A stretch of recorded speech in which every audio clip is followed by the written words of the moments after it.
Hey everyone, we're going to be working on this month's birdhouse and sandwich board inserts for your interchangeable signs.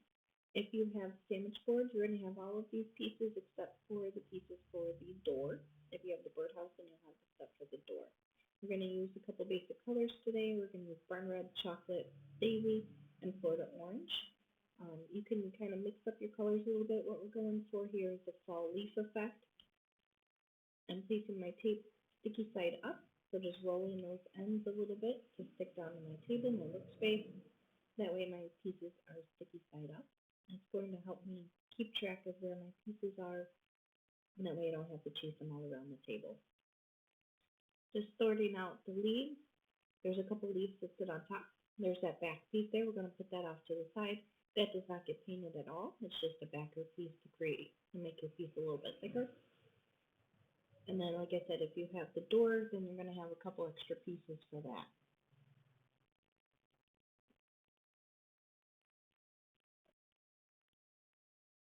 So you're going to want a paint palette or even a paper plate, whichever you may have handy. And I'm just going to start going with a couple of my colors. Usually I don't do this because the colors dry very quickly. But for the effect that I want to create today, we're going to do a couple colors at the same time. My original one that you see sitting off to the left-hand side there, I did a little bit of a different technique to make the colors more vivid. With those, I did the colors were painted on as individual colors, and then I went through with sponges and added accent colors to it. When I paint this one, I made the colors a little bit duller, and I'm going to paint everything with the brown first, and then we're going to layer the fall leaf colors on top of it. So it's a preference of if you want to paint everything brown first and make them dull colors. If you don't, then you're going to want to skip this step and go straight into painting everything with bright colors. When it comes to painting the door, I wanted it to be more or less a stain, so I make sure that my brush is a little bit damp before I start painting the brown on top of it.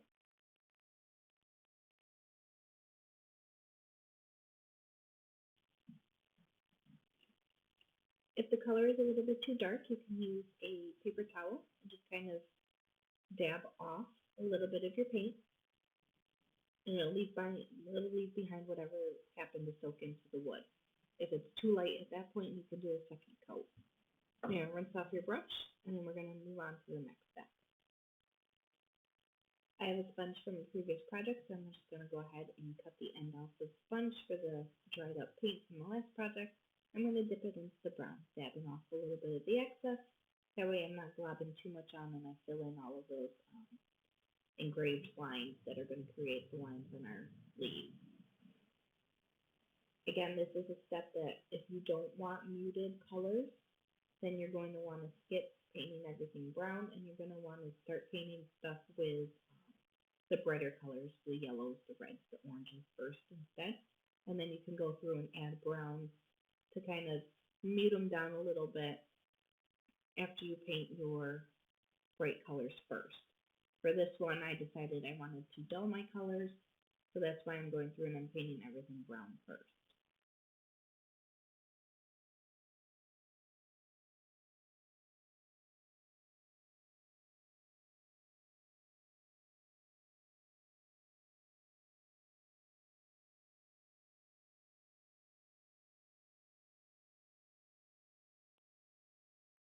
Once you finish with all of your individual leaf pieces, you're going to go ahead and move on to your bigger piece here. Just kind of zoom out a little bit for you. So with this, any of the ones that have like the veining lines on the leaves are ones you're going to want to paint. Again, if you don't want them dull, don't paint them brown first. Paint them in the different leaf colors.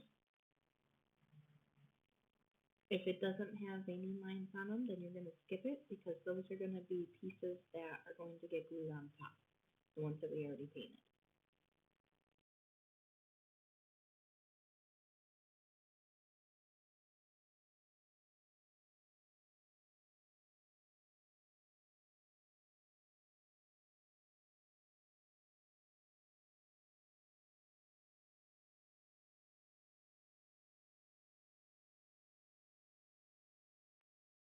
Now you can see my brown is a little bit splotchy, but that's okay because I'm going to be layering other colors over top of it. I don't want it to be a solid brown.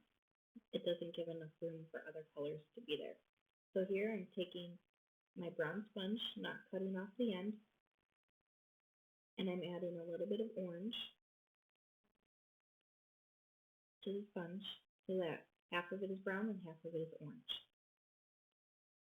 And then from here, I'm just adding a little bit of the orange right on top of the brown. If you hadn't already painted brown, you could do this the opposite way. You could still use a half orange, half brown sponge, and it just depends on what color you want to be on the outside edges as to which way you face your sponge. So if you want brown to be on the outside edges, then you'll turn your sponge around so that the brown is on the outside. If you want the orange to be on the outside edge and a little bit of brown in the center, like I have on the one on my left-hand side that I'd already painted, then you'll keep the orange to the outside and the brown to the inside. As you can see, my colors here are very muted compared to the one that I had already painted. The orange does not cover over the brown very well on the first coat, so you're going to want to do at least two or three coats, I should say, of the orange just to give it a little bit more of the orange pop to it. Same is going to happen when we do the yellow. Yellow doesn't really cover over the brown very well, so you may need a couple coats.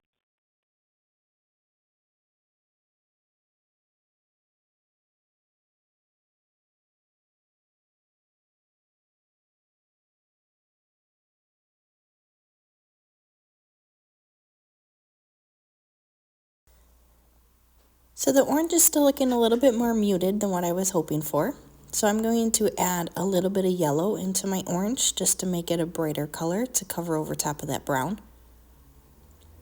Just dabbing a little bit of yellow and orange together and adding it to the edges of my leaves. Brighten up my leaves a little bit so they're not quite so brown. Just remember, leaves are kind of an organic matter, so no two leaves really look the same. Anything kind of goes when you're painting these. Any sort of color combinations that you want to do, or any sort of look that you're going for. Leaves come in all sorts of colors and shades, so it all depends on how much you want to put into them.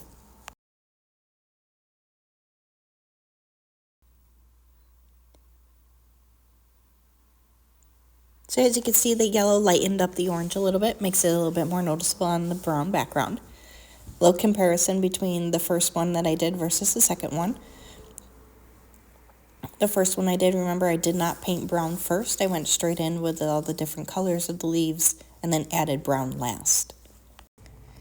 Still using the same dirty sponge, and I'm going to just add a little bit of orange to the outside edge of the border detail of the door for those that have the birdhouse pieces. Not really minding if there's a little bit of brown mixing in, just giving the door piece a little bit of definition. Don't forget to do your little door handle as well, the little round piece. And then this leaf that's directly next to my door is the accent piece that's going on the door, so I'm adding just a little bit of orange to kind of tie it all in together for the color schemes.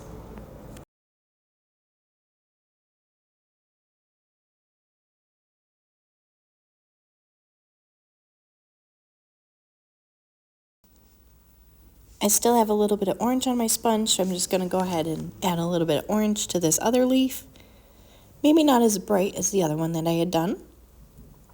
Just adding some to the outside edges. You could always mix it up though, and you can add it to the center of your leaf and leaving the brown on the outside edges, whatever your personal preference is. Setting that leaf off to the side, I'm going to move on to the next leaf. For this particular leaf, I've decided I'm going to use a different color. So I'm going to go in with the same dirty sponge, not really worrying about cleaning my sponges for this project. And we're going to add some red to this one. How much red you add is completely up to you. If you want it to be more red, then add more red further down into the leaf instead of just around the edges. Completely up to you.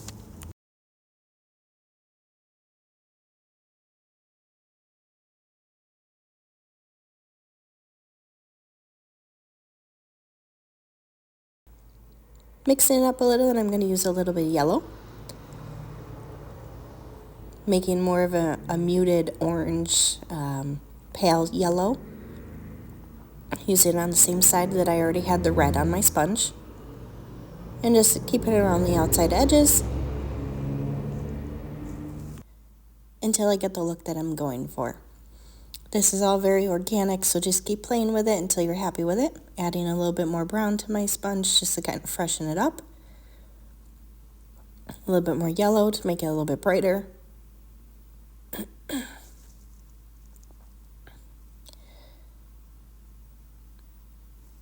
And from here, it's just a matter of how much color you want on your leaves.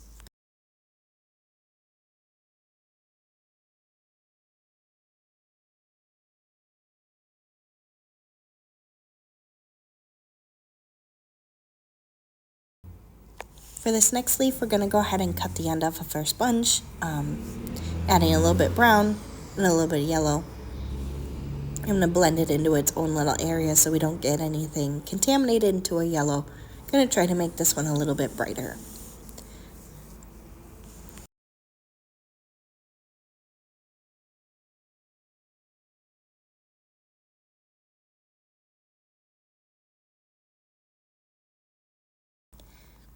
And as you can see here, my sponge left a little bit of lines in my paint, and they're not really blending out very well. So a trick to blending it out is to take a brush with a little bit of clean water. You want to make sure it's not dirty water. And you're going to use the brush to just kind of reactivate the paint in case it's getting dried out a little bit.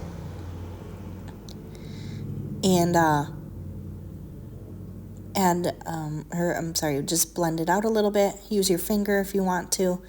Just kind of blending out those harsh lines that the sponge left behind.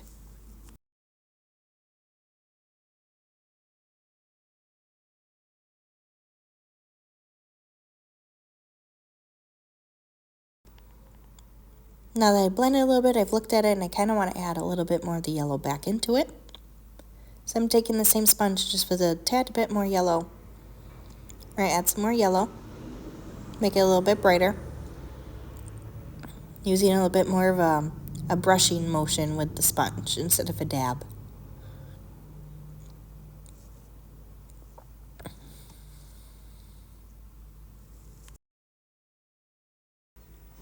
And now that we finished all of our little individual leaves, we're going to go back to this piece that has leaves on it because they're going to want some decoration as well. Add in a little bit of red up to this top leaf. It might be a good idea to kind of place your individual leaves on your backer piece here so you can see what kind of color combinations you have going.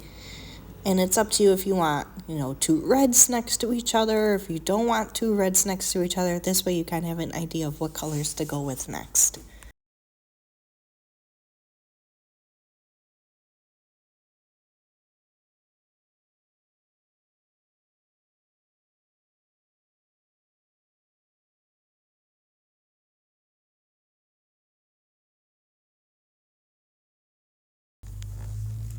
Once you finish painting all of your leaf pieces, you can go ahead and put all the individual leaf pieces back on, get them all fitted the way you want them to be.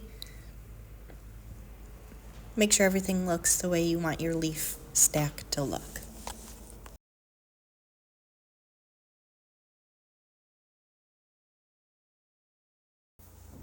Once I had all my leaves placed, I decided I really didn't like the look of that particular leaf. So I'm going to go ahead and cut my sponge, and I'm going to keep adding a little bit more color to it.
Now that I've gone through and I've messed with my colors a little bit, I have a different look to it. And as you can see from the one that I painted previously, where I did not paint brown first, excuse me, it has a little bit of a different look to it. So it all depends on what kind of look you're going for. Once you're done painting all of your pieces, you can go ahead and add some accent lines. I am using the Posca White paint pen.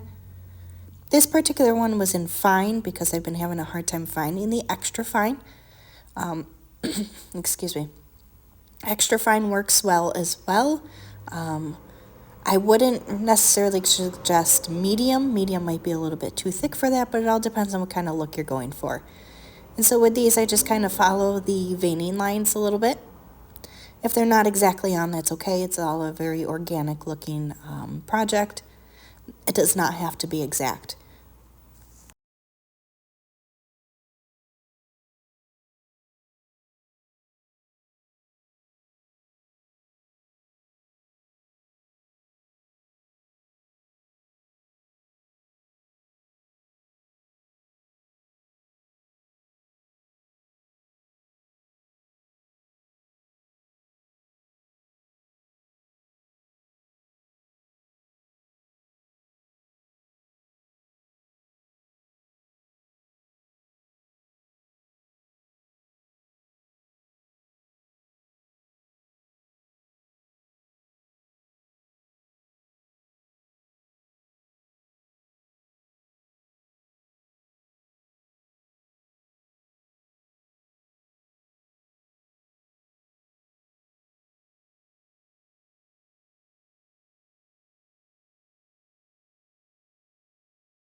Once you finish putting all the accent lines on your pieces, it's now time to glue.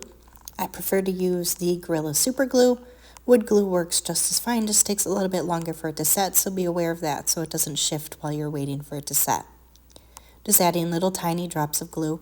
Less is more when it comes to these projects. You don't want it oozing out the side and ruining all of your painted pieces. This is a fairly simple piece to glue together. You're just going to add that leaf onto the door wherever you'd like it. I did mine a little sideways. And then your door is done. So then the next piece you're going to glue is going to be your stack of leaves. And you're just going to make sure that the leaves fit in the corresponding places where they need to go. And then when you're done gluing that, you're going to make sure that your stack of leaves excuse me, can get glued to that backer piece. Remember that backer piece we set off to the side that we never painted? That's when this is going to come into place. Just make sure that those two pieces that you're going to glue here are flush with the edges because they need to be able to sit touching each other. They have cutouts so that they sit perfectly in line with each other, so you just want to make sure that they are lined up correctly. Once you finish gluing all of your pieces and everything is set, you're going to want to take the Velcro pieces that were included with your kit and match it up with the correct ones that you're going to need to attach it to your birdhouse or your sandwich board. And the easiest way I find to do it is to take the piece that you need to attach to your new one and place them onto the existing Velcro pieces on your birdhouse or sandwich board. From there, you're going to peel the backer off to expose the sticky, and then press your project onto those Velcro pieces. That way you know that they're going to line up with your existing Velcro pieces on your birdhouse and sandwich board. So that is all for this project, and I can't wait to see you for the next one. Be sure to follow us on Facebook and Instagram to see more. Thanks.